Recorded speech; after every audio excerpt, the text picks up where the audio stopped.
And welcome to Weather and Ag in Focus on this Monday, January 20th, 1:06 in the afternoon. I'm Meteorologist Dean Wysocki, along with Ag Director Bridgette. Readel. Want to thank everybody for joining us on this dangerously frigid afternoon, coldest day of the year, and no records being broken. But, boy, I tell you what, wind chills even currently are between 40 and 50 below across much of the area. So extreme cold warnings have been issued for the entire state and into Minnesota. So you can't escape it going anywhere around the area. It's just brutally cold out there. I know some vehicles didn't start this morning, and climatologically, this is the coldest time of the year, but it still hurts. There's no way around it.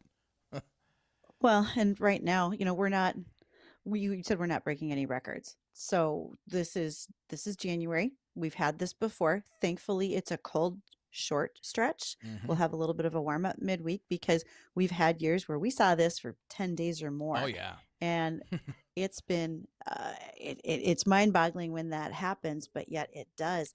And I think if we're worried about how, granted, our modern day life can be inconvenienced. Cars aren't starting, things are frozen, etc.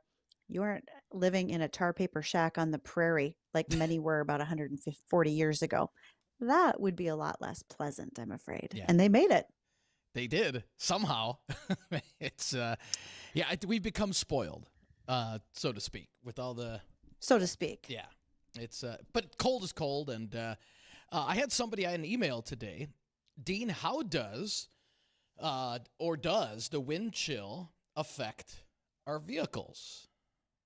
And the quick answer is no, it does not. It does not affect inanimate objects. Now, with that being said, I'm sure a lot of you have seen on some of the older vehicles, they will sometimes put like a cut-out piece of cardboard and put it on the grill to not allow that air to flow in, but really it doesn't matter. It's the actual air temperature that will affect your car battery, and it typically doesn't. They can freeze at 40 below. Now, we haven't gotten there, nor are we expecting to get there, at least actual air temperatures around here. But once it gets to about 40 below, that's when you start having serious issues with possible battery just freezing, period. Then you're not going anywhere. Well, and we've got some of that going on already. Lots of folks are still using the cardboard trick for tractors. We do have to keep some heat within those right now because we're out on the move with them. A lot of vehicles getting plugged in these days, and they aren't EVs. We're just trying to make sure block heaters are working. In fact, I had a picture this morning from a friend who the seal on his oil filter let go in the cold this morning, and was sitting under a pool of oil, sitting under a vehicle. So weird things happen when it gets this cold out. And remember, if you are an fender bender, it's probably going to be way worse damage only because it's so cold. Stuff will get damaged much faster. So take it easy out there and just be cautious as you're traveling. Right. Now, Bridgette, I know, and I think I know the answer to this, but just going to throw it out there anyway. So we always tell people, hey, limit your pet's time outside. The ears, the tail, the paws, they can all get frostbite when it's this cold in a matter of minutes.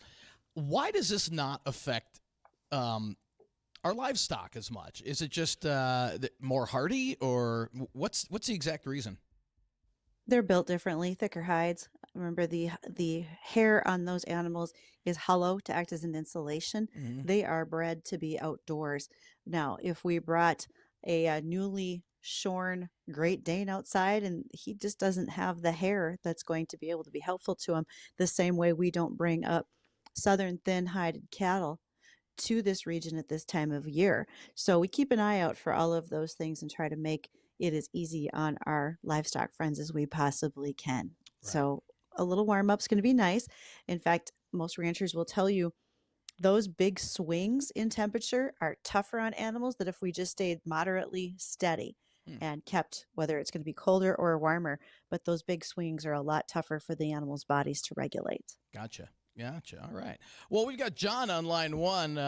John, welcome to Weather and Ag in Focus. It's been a while, John.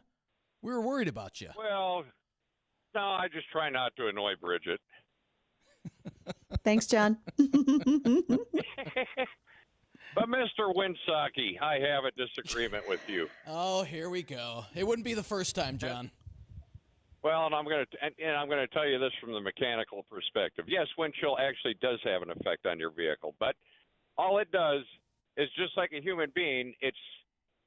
What it does is increase the speed at which your vehicle assumes room temperature. You following me here? I'm trying to follow your logic here, John.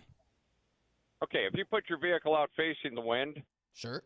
it'll increase the speed at which the vehicle gets to whatever the ambient air temperature is. So what a lot of people don't realize is the modern vehicle, in the old days, we used to run the heater core from the engine. It would go through the heater core and then right back to the engine through the water pump area. Okay, well, in order to increase cooling efficiency on the modern engine. John, 1 second. Addison? Yep. Hey, Addison, can you cue the Jeopardy theme music here while John is giving his answer? Okay, go ahead, John. Yeah, I'm going to tell you. Right. Yeah, right. Anyways, and this applies to most of your modern vehicles. What they did is they took the backside of that heater core and they run it right out to the radiator to increase the cooling efficiency. Well, the negative to that is now you're taking a longer trip and going through that radiator before it's drawn back into the engine. So, yeah, a lot of your heaters on your cars are not as efficient as they used to be. But by doing that, they could actually save money because they could reduce the size and weight of the radiator. Okay. John, I'm not going to argue with you. You're partially right. I don't want to tell you you're totally right. I'm a little more than partially right because I can tell you that it's like a world of difference in my 94 GM truck from my 84 GM truck in terms of how much more heat comes out of the heater because I actually do use a winter front on mine. Okay, so John, so it actually warms up faster, and and my cab temperature is actually quite a bit nicer. Okay, so John, assuming that car batteries with the components inside of a car battery, they will typically freeze at 40 below. Okay. Correct. Right. So if we have a 60, a fully charged battery now a partially charged one will actually freeze at a lot warmer temperature than that. It'll actually freeze around, it could freeze at, say, 15 above. Sure. So, with that being said, will a car battery freeze with the 60 below wind chill? It will not while it's in operation, but it will actually reach whatever the air temperature is much faster because you have air movement in that engine compartment, Dean. Right. So the wind chill does have somewhat of an effect. Now, it doesn't have like a major effect. In other words, like the battery is going to feel like it's 60 below. You know, that part is kind of moot. Right. But like I said, now with the cooling system, yeah, you're forcing more cold air through the radiator, so you're actually cooling, the operational temperature of the radiator down quite a bit faster than if, say, the vehicle was sitting still or sitting with the nose out of the wind. You following me? Yep. It's no different than you or I. If you or I tuck around the corner of the sunny side of the building today, yeah, it's still cold out there, but we're only going to be affected by whatever the air temperature is. In other words, what is it right now? Probably 15 below? Right around there, yep. Yeah, so that's what we're actually going to feel right now. Now, you walk around the corner of the building, yeah, that's where the wind chill comes into effect because it's getting us technically to a feels-like temperature, which is what's hastening the frostbite. In other words, you could stand outside at 15 below, say for say 20 minutes with no wind in the sun and probably not have any effect happening yet. Whereas if you were standing facing the wind, yeah, that your skin is going to get frostbite quite a bit faster because, we're not able to supplant the temperature fast enough. Gotcha. All right. Well, John, thanks for your insight. We always appreciate your insight. Well, I'm just saying, reality is reality. Everybody says, it doesn't affect it. Yeah, It does, because the vehicle is going to cool down to whatever that air temperature is that much faster. That's what it boils down to. It's no different than it's no different than really how it affects the human anatomy, or the animal. Right. Excellent, John. Thank you. So, hey, did you get your snowblower started? Just curious. Yeah. Okay. Oh yeah, mine I don't have any problem with, unlike people who don't listen to the wise man. Oh, I got mine started just fine the other day. Well, yeah, after how many attempts over how long was that, Mr. Wysocki? I just had to plug it in. That's all. Mm-hmm. Hey, Yeah, the only reason it starts. Story. The only reason it starts is because I bought it from you, and you wouldn't sell me a piece of junk. I know it. So there we have it. Well, yeah, I try not to sell lemons. Yeah, right. Exactly. Stay warm, John. See ya. All right. Oh boy, it's always a classic when we have John call, isn't it? Every single time. And we've been talking about weather all this way through. And do recall that this weather update is sponsored by Ryan Bonesack with Equitable Agri-Finance. He is providing long-term fixed rates for farmland financing and here to help you, local farmers and ranchers. Feel free to give him a call at 701-261-6529. I highly recommend Ryan. I've worked with him in the past myself. So today is a kickoff of a week of really good activity in North Dakota for agronomists. We have the Wide World of Weeds happening tomorrow in Fargo. We have the Soil and Water Workshop, which will be happening on Wednesday. It is the Sioux Fall Farm Show this week. Some of those I'll be attending. I look forward to shaking hands and meeting many of you at these events. But more importantly, we do also want to make sure that we take a break and catch up with the American Ag Net or the Northern Ag Network next. And wanted to let you know that our guest today who will be joining us is Nathan Falaide. He is in the ag tech space here in this region, but also has a podcast, Ag UnCensored.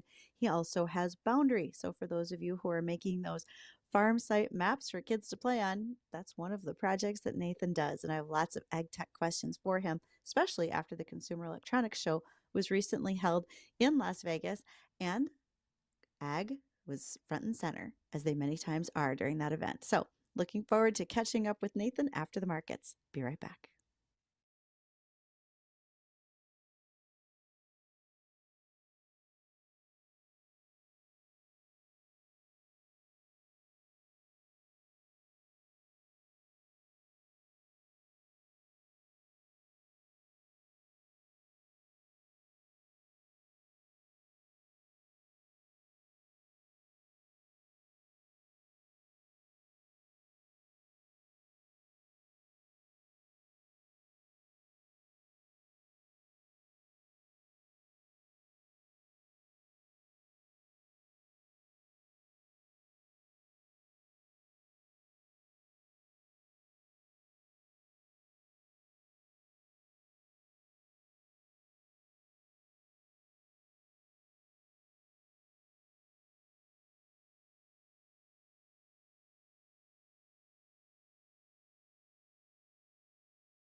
Welcome to Weather and Ag in Focus. Thanks for spending the afternoon with us. You're probably back inside from doing chores, just taking a little breather after having had lunch because, baby, it's cold outside. It's a little bit of a breeze makes it even worse. So get those heavy-duty Carhartts or Duluth trading coveralls back on because you don't want any exposed skin in this temperature. It's a bit breezy, whether you're farming or construction.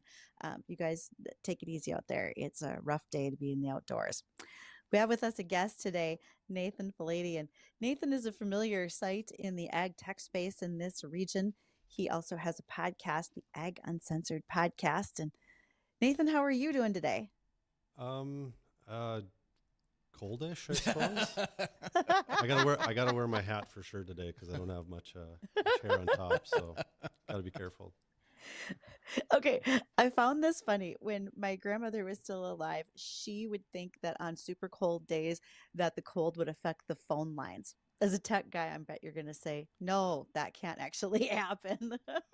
I mean, it could break the lines if it's, I suppose. I don't know. I don't know everything tech. I just know my world of tech a little bit. I know, but I thought that was kind of a little cute grandma story. And tell me about your world of tech, your piece of it. Well, so I've just been around the ag tech space before it was even called that, precision ag space, since I was a kid, really. So there's a lot been changing, a lot been going on, and I think there's a lot more about to change as well with the new administration and everything. So okay, so there's a lot there, and with new administration changing at the federal level, what do you think that does for ag tech? Does it give us more freedom? Does it really change anything that's already in development today? well, it probably doesn't change too much what's being developed, though I think it'll probably open more opportunities up there's kind of this seemingly want to privatize certain parts of government right now and reduce, overspending and overwork. What fills those gaps is usually digital technology. And I think within the USDA, I know there's a want to do it. That's the only way you fill some of those gaps. And I mean, people are going to retire too. Like half the USDA is probably going to retire in the next 10 years. What do you feel? And you're not going to fill that gap with all those people. But there's a lot of work that can be done just digitizing certain factors, like how you report or how other things are administered. AI coming around the bend. There's countless things that'll probably come out because of those things that'll just make everything more efficient. So we need to sink more money into the tech side of things, just going ahead. Well, I think one big thing, and I've talked about it before, is, like you see NASA, for instance, they're doing more with private companies like SpaceX and others. Maybe the USDA needs to do something more like that with the ag tech side of software and other things or like the military does, bid on the private sector to do projects. And we don't see that, though, really in ag. It's like, maybe that's where it needs to go. Maybe it's the same amount of money, it's just allocated differently. Any specific reason why we don't see that in ag? I mean, food is food. There's different regulation to it and safety and all that. I suppose that's part of the reason. There's also a lot of crazy nuance to ag. I mean, every area is different. The way we grow corn here in Cass County is different than how people grow corn in Louisiana. So that's probably a big reason to it. I mean, you build a rocket, it's kind of a rocket. But it's different in ag in different parts of the country. Yeah, that's probably part of it. Yeah. And so many multiple crops. And you made a great point, Nathan, when you said there will be some retirements coming up soon at USDA. When most people hear U.S. Department of Ag, they think about everything that happens in Washington. Oh no! Think about what happens at your county levels with your Farm Service Agency offices, your FSA offices. Those are folks that are also going to wind up retiring. And at a county level, there is not an abundance of employees just waiting to pick up a new government job. So what you're saying about the tech space could really impact some of our more rural areas as well.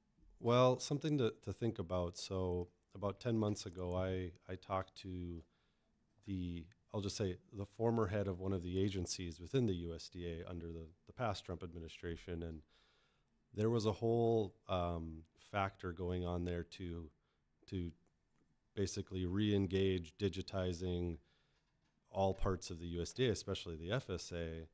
And part of that came to be is because of COVID, they were forced to do different activities not in the county offices. There has to be a county office in every county in the United States, yet, why is there a county office in downtown Dallas or downtown New York? And so there's a want to simplify that process, allow more people to work maybe more counties or digitally help there. And because of the natural reduction in staff and the costs, something's going to happen. It's just going to probably wait till the next farm bill to really, cross the T's and dot the lowercase J's, as I like to say. Well, that's exactly right. And if you look at recent press releases and so forth, just in the last day or so, they're talking about a renewed interest on the farm bill, which we've heard all along. It's just a matter of making things happen now that administration changed as of this week. So we'll probably see some moving forward. When it comes to some of the things that are happening, though, that can increase that efficiency, whether governmentally or at a local farm level, do you think we've plateaued in what we do in ag tech today? Is there still an open horizon for discovery, or have we sort of hit a level where we found it all and now we're just waiting for funding to secure it? I suppose it depends on the type of space. When you look at like software development and tools like that with data, like yield data from a satellite, there's some limits there. We've kind of plateaued a little bit. When you get into some of the more intense, biological, genomics, all those things, with the advent of computer power and AI to figure out the complex nature of just nature, that's going to get really interesting, because it's not just, you don't need maybe 100 data scientists in a lab to figure out some of these crazy sequences. You can start breaking that down in seconds and really figuring out how this variety works, or this type of change in a plant or chemistry works in different ways. That's going to get probably pretty wild here, as long as we're allowed to do it, I guess. Yeah. Yeah. And some folks think, as you look at this new tech, it feels a little creepy, right? Like we're getting so much more of iRobot and things are thinking for us. Mm-hmm. But we don't physically have enough people for every job that we need. And things like Agent, the robotic weeder that's been on display up here in the Red River Valley and sugar beets, is a reality that could be useful to farms. Well, and I think we almost need to maybe take a step back from the thought of robots and that type of automation in the field. Yeah, that's kind of coming. It's probably coming more in the high value fruit and vegetable crop world, not as much the commodity side. Where you need to think of it though is more, there's these things that are called AI agents that are coming out. They're basically, think of an agent like an insurance agent. They put together the policy and find the right deals and all that and kind of administer it. Well, AI agents are basically a computer version of those. They're task-oriented things. So think for a bank or for a grain marketer or for a crop insurance agent or something like that. They could have a slew of these AI agents to maybe cover more ground faster, do more policies, do more things. That's where the automation's coming. It's not as much as you think in the field. It's the processes that run the back end of ag. That's probably where you're going to see it, because you can't fill in, like you said, the people. So maybe an agronomist has 3 different AI agents that help him cover 100,000 more acres than he could by himself. Suddenly you have a fleet. Okay, there's a lot more to ask about, especially because we just came off the Consumer Electronics Show. I want to ask some questions about that. I'm not sure that you've ever had the opportunity to attend, and I'm still waiting for Las Vegas to send me the invite to go there, but maybe one day they will. So we'll talk about some of that and what's come from it here when we return. Nathan Falaide is our guest today. We're just talking about all the things that go on in a space of agricultural technology and precision ag, and we'll do more when we return.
Welcome to Weather and Ag in Focus, where we're getting all high techy, talking about all the things that go on as far as high tech is concerned in ag. And so much of it, as our guest Nathan Falaide is talking about, happens on the back end with the software that we don't even think about. We can see the hardware up front, but there's so much more going on with the software.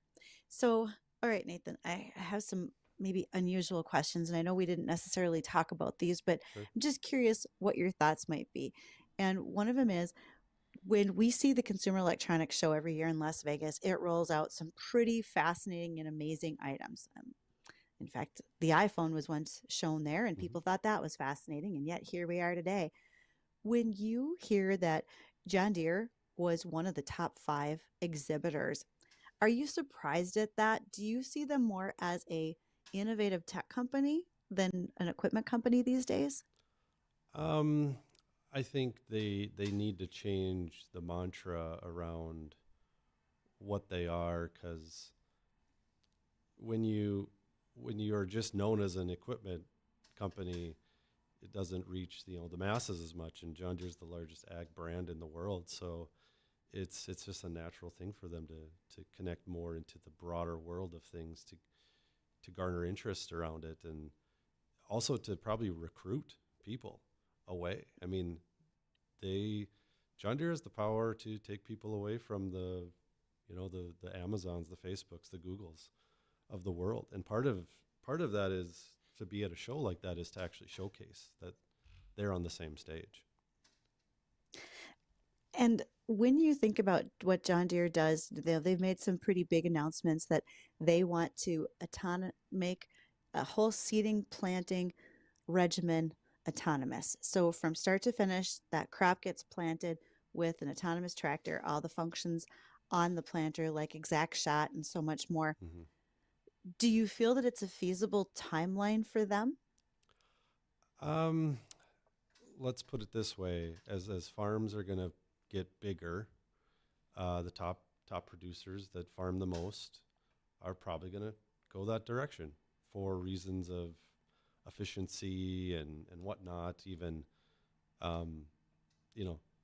just systems wise, that's just what they've done. And small farms will get reduced. That's how you fill those gaps, is technology. Now, is that great for the rural America? No, not necessarily, but there is no stopping it either.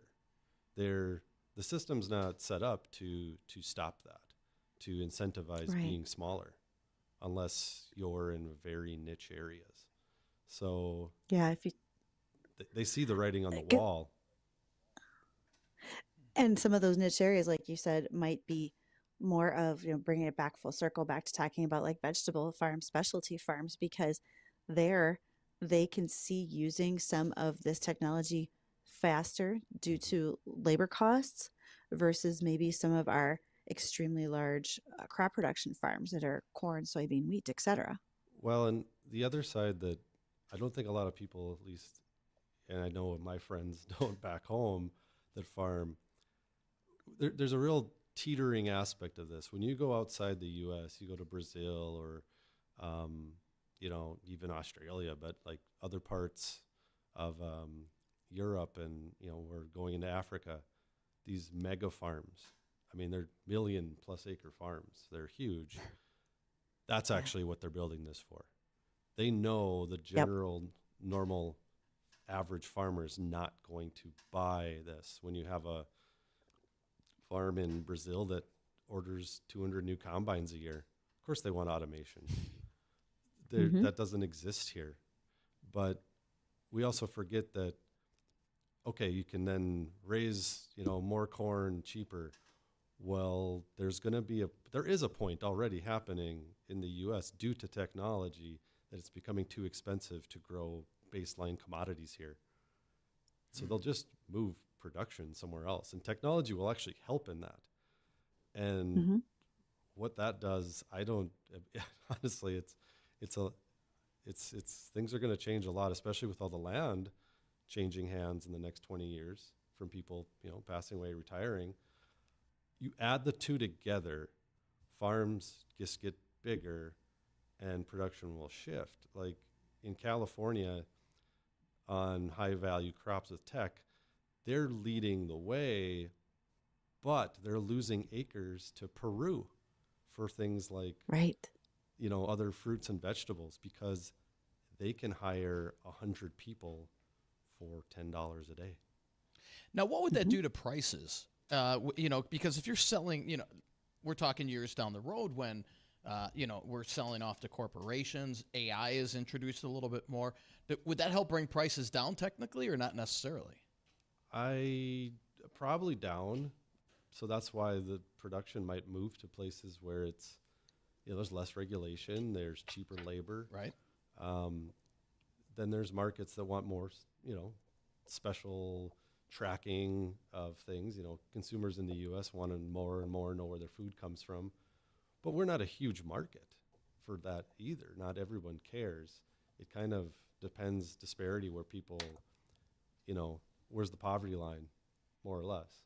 The lower that poverty line is, they don't care where their food comes from. They just want food. Right. So technology is driving the in-betweens of all this. And it's hard for people to see it, but it's reality. So it's an interesting debate about whether or not food costs will go down. Because once you've established a new level in the market, then prices generally don't fall below that. So, for example, we've done it with gasoline. How many times? Mm-hmm. We were at $2.50. Boom, it went to $4. So when it came back down to $3 or $3.25, everybody said, "Oh, gas is cheaper." That's how you establish a new level. And that has happened in food with inflation in the last 2 years as well. Even if those markets move out, and I think Nathan makes a great point about some of that specialty production moving to places like Peru, et cetera, your transportation costs aren't going to go down.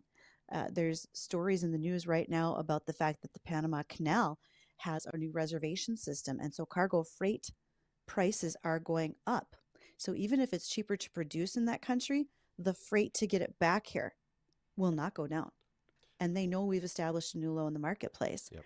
Additionally, because that product was raised in another country with very different regulations, they may not have as stringent FDA rules as we do. How are they going to get it through here without more tariff, et cetera? And will they care? Because as you said, Nathan, there's other markets out there that are willing to buy. So realistically, our whole food system is about to be in an incredible upset that I don't think we even realize. Yeah, it's from the few I talk to that are kind of more, at least in tune to the specialty market, they're kind of freaking out, honestly. But then at the same time, they're not, because they see some of this technology. They see new markets open for it. It's like, oh, this lettuce the weeds were killed by a robot, not by a chemical. I can charge double for it. People will pay for it. But some won't. And that's very true. Yeah. Some will, some won't. It depends. Mm-hmm. Yeah, but you're exactly right. There's that huggy, touchy, feely feeling of it but this crop was raised differently. I want this one, and I'm still willing to pay for it.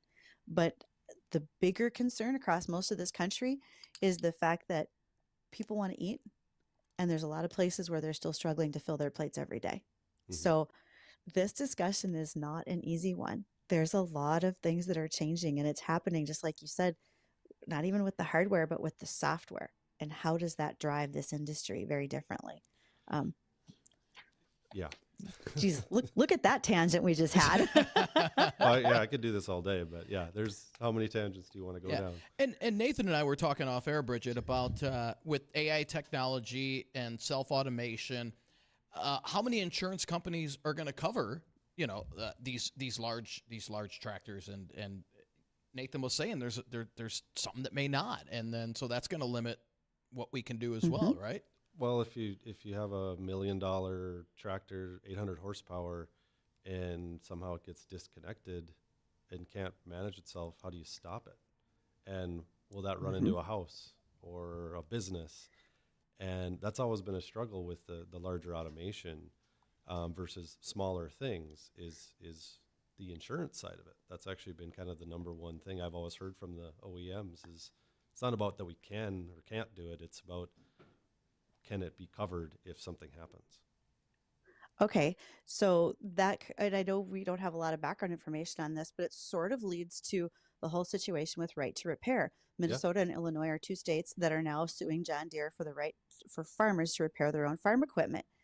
In talking to a John Deere technician, here's a response to that. Can farmers do a certain amount of thing on their tractors? Absolutely. Farmers, the vast majority of them are very mechanically inclined.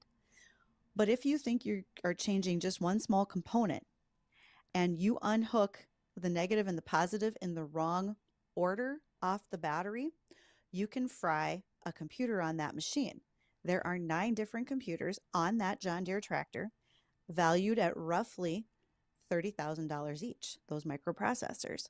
So if you do that in your shop and John Deere's liable for the warranty, even though you messed it up, see the power struggle going on there? Yeah, I've heard it on both sides, and honestly, Sure. the right to repair, you have to be really careful for those exact reasons.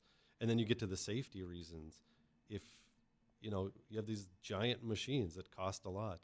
If you don't do the right thing, where's the liability? Who's holding it? And when are they holding it? If they change something, I want to increase the horsepower to this machine. Okay, well, it's probably going to increase the heat and the temperature, and that could make it burn up. Or, in a field, and then that lights a field on fire, then that house farm down the road lights on. Like, where does it sit? And that's what's tough here. So I get the side of John Deere. Like, these are I do. expensive machines. And I certainly see a farmer's side where right now, especially in this economy, he wants to make sure he cuts his labor and his shop hour cost by having technicians come out, and your time down that you're waiting for a technician to come out and fix that piece of equipment in the right manner. It's a mess. Technology can be great until it's not. Well, and a lot of it is with, some of the environmental standards with DEF. And this is where some of this is changing. We were talking earlier to production as maybe more is going to South America. They don't have those rules. They don't have to put DEF in their tractors and combines. Right. And then you like, well, why? Why here? Why there? Why not? And all of that just makes a mess of it all. But yeah, there's two sides to it all. There's always is. I know. It can be tough. So Nathan, I really appreciate the fact that you are willing to come in and debate. We get a very loose set of points that we want to talk about, and then we just take off from there and we'll talk about any of them. So thank you for that. Yeah, no problem. My wife always says that I shouldn't debate as much, and I just think I'm just talking about stuff, but maybe I am debating. It's all good. It's all good. I don't know. I think we're talking. Yeah. So thank you to Nathan Falaide for joining us today, and folks, stay tuned. I believe we still have a set of boat show tickets we've got to give away now, don't we, Dean? I believe we do. And we'll have. All right. So we'll be giving those away coming up after the break. Stay tuned.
And welcome back to Weather and Ag in Focus on this frigid Monday. I tell you what, it is coldest air we've had so far this season, with wind chills currently still at 40 below or colder.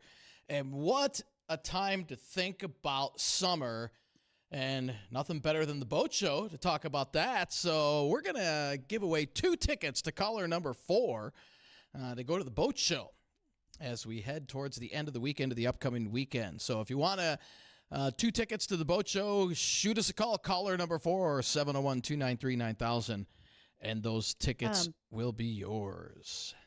Big reason why you might want those tickets. It's like $12 at the door. I looked it up on their website. So save yourself a little cash, spend more money at the concession stand that way, get yourself some tickets to the boat show. That's right. So again, we'll take caller number 4, 701-293-9000. Hello, you're caller number 1. Hurry up, dial, try again.